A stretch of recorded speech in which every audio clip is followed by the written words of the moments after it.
Incorporada a los dominios de Roma desde comienzos del siglo II a.C., la Bética constituía, 200 años después, bajo el Principado de Augusto, una de las provincias más prósperas del imperio. Su territorio, vertebrado por el río Baetis y la Vía Augusta, era administrado por el Senado a través de un procónsul. A sus abundantes recursos naturales sumaba un gran desarrollo urbano, gozando muchas de sus ciudades de estatuto jurídico privilegiado y buena parte de sus habitantes de la ciudadanía romana. Esa situación de estabilidad y bonanza se acrecentó durante el siglo I después de Cristo, lo que permitió a numerosos béticos instalarse en Roma y convertirse en caballeros o senadores. Tal proceso culminó cuando Marco Ulpio Trajano, oriundo de Itálica, y Publio Helio Adriano, vinculado por su familia a dicha ciudad, vistieron la púrpura entre los años 98 y 138, al igual que más tarde hiciera Marco Aurelio, cuyos ancestros paternos procedían de Úcubi, espejo. Vientos de crisis soplaron, sin embargo, para la Bética en época del emperador filósofo, y más aún tras el asesinato de su hijo y sucesor, Cómodo. El apoyo de los béticos a Clodio Albino, uno de los candidatos al trono vacante, fue castigado por quien a la postre se adueñó del mismo, Septimio Severo.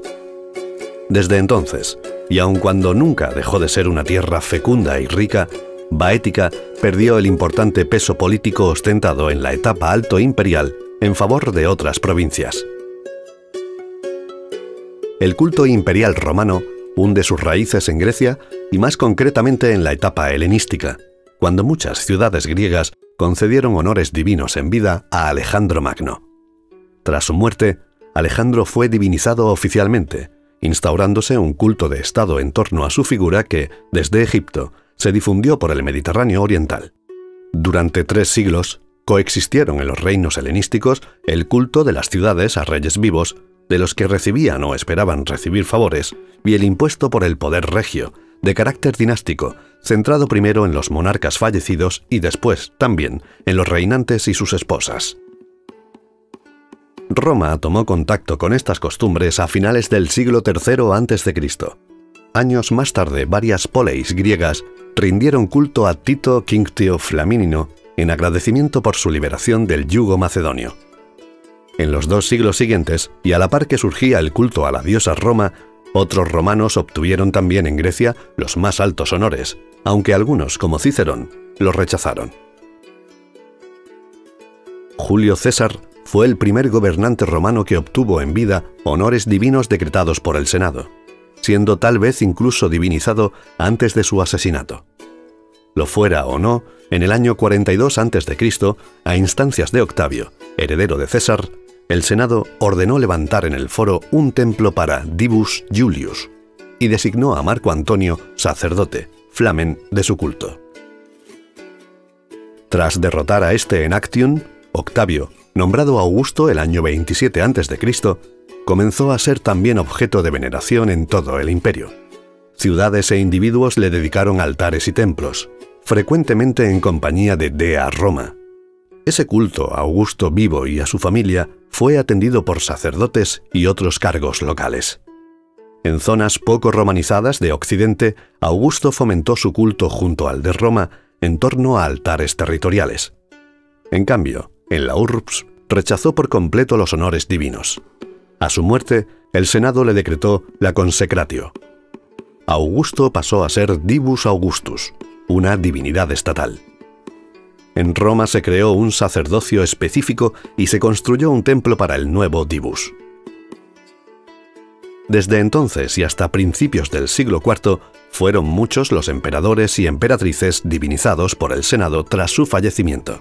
El panteón de Divi y Divae se incrementó así notablemente. Roma y las urbes provinciales se dotaron de construcciones monumentales que glorificaban a los césares como máximos benefactores y representantes del poder. El culto imperial actuó como principio básico de legitimidad dinástica y factor de cohesión sociocultural entre las distintas gentes del imperio. Si bien la crisis del siglo III le afectó en gran medida, fue el triunfo del cristianismo lo que acabó finalmente con este complejo fenómeno religioso y político. Las evidencias más antiguas de culto imperial en la Bética se fechan hacia el cambio de era, centrándose en Augusto vivo y su familia. Son básicamente monumentos epigráficos, como una basa cordobesa con el texto Augusto Sacrum o dos inscripciones del Teatro de Itálica, donde se cita a 3 pontífices de Augusto, uno de ellos antepasado de Trajano. Desde sus inicios fue, pues, un culto típicamente romano, tributado por particulares y ciudades, colonias y municipios sobre todo. Tras la muerte de Augusto, y junto a epígrafes o retratos, se constatan importantes restos arqueológicos, como los del templo descubierto en la calle Morería de Córdoba, probablemente consagrado a Divus Augustus. Livia, la viuda de aquel, fue homenajeada con estatuas y designada en vida Genetrix Orbis, madre del mundo, en una inscripción de Antequera y en monedas de Hispalis. Este culto local a los emperadores difuntos y vivos se apoyó en las élites urbanas, de cuyas filas salían los sacerdotes y sacerdotisas encargados del mismo, pero también en libertos ricos, que participaron en aquel, ocupando cargos como el Sevirato Augustal. Todos ellos contribuyeron a la monumentalización de sus comunidades mediante importantes actos evergéticos. De la vitalidad de ese culto cívico hasta el siglo III, da fe la documentación epigráfica y arqueológica hallada en urbes béticas como Astigi, Carmo, Ituqui o Itálica. En Baética se practicó también el culto imperial en el nivel supralocal o provincial. Si bien tradicionalmente se ha defendido que este no se estableció en territorio bético hasta el gobierno de Vespasiano, indicios arqueológicos permiten plantear que pudo surgir, como en el resto de Hispania, en época Julio-Claudia. Tales indicios conducen a la antigua capital provincial, Colonia Patricia Córdoba, y más concretamente al entorno de las actuales calles Claudio Marcelo y Capitulares.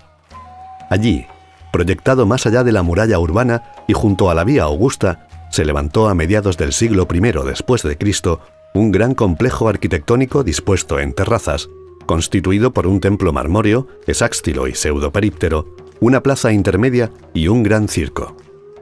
Dada su cronología inicial, es posible que el templo se dedicara en origen al divino Claudio, aunque a partir de época Flavia, probablemente acogiera el culto conjunto a los emperadores divinizados, Divi, y los vivos, Augusti.